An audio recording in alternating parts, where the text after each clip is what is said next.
And will, to the best of my ability. And will, to the best of my ability. Preserve, protect, and defend the Constitution of the United States. Preserve, protect, and defend the Constitution of the United States. So help you God? So help me God.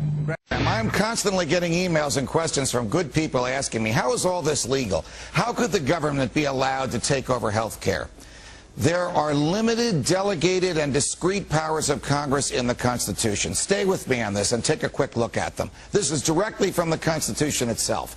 The Congress shall have the power to lay and collect taxes, to pay debts, to provide for the common defense and the general welfare of the United States of America as a country, to borrow money, to regulate commerce with foreign nations and among the several states and with the Indian tribes, to establish a uniform rule of naturalization, to coin money and regulate its value, to provide for the punishment of counterfeiting money and securities, to establish post offices, to promote the progress of science and useful arts, to constitute courts inferior to the Supreme Court, to define and punish piracies on the high seas, to declare war, to raise and support armies, to provide and maintain a navy, to make rules for the government and the regulation of the Army and the Navy, to provide for the calling forth of a militia, to provide for organizing, arming, and disciplining the militia, to exercise exclusive authority in all cases over the District of Columbia,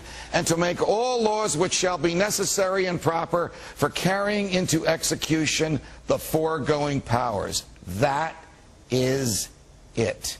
These are the limited, delegated, discrete powers that the Constitution gives to the Congress. So how can the government take over health care and still comply with the Constitution? Joining me now in Washington. And will, to the best of my ability. And will, to the best of my ability. Preserve, protect, and defend the Constitution of the United States. Preserve, protect, and defend the Constitution of the United States. So help you God? So help me God.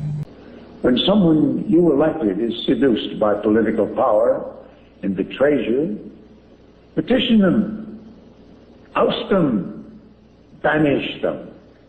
When Time magazine's cover portrays millennium nuts as deranged, crazy Christians holding a cross, as it did last month, boycott their magazine and the products it advertises.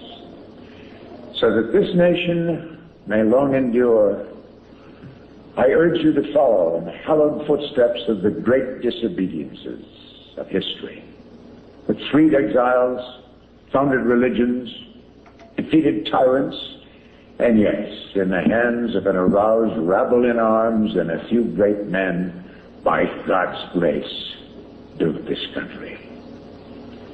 If Dr. King were here, I think he would agree. I thank you.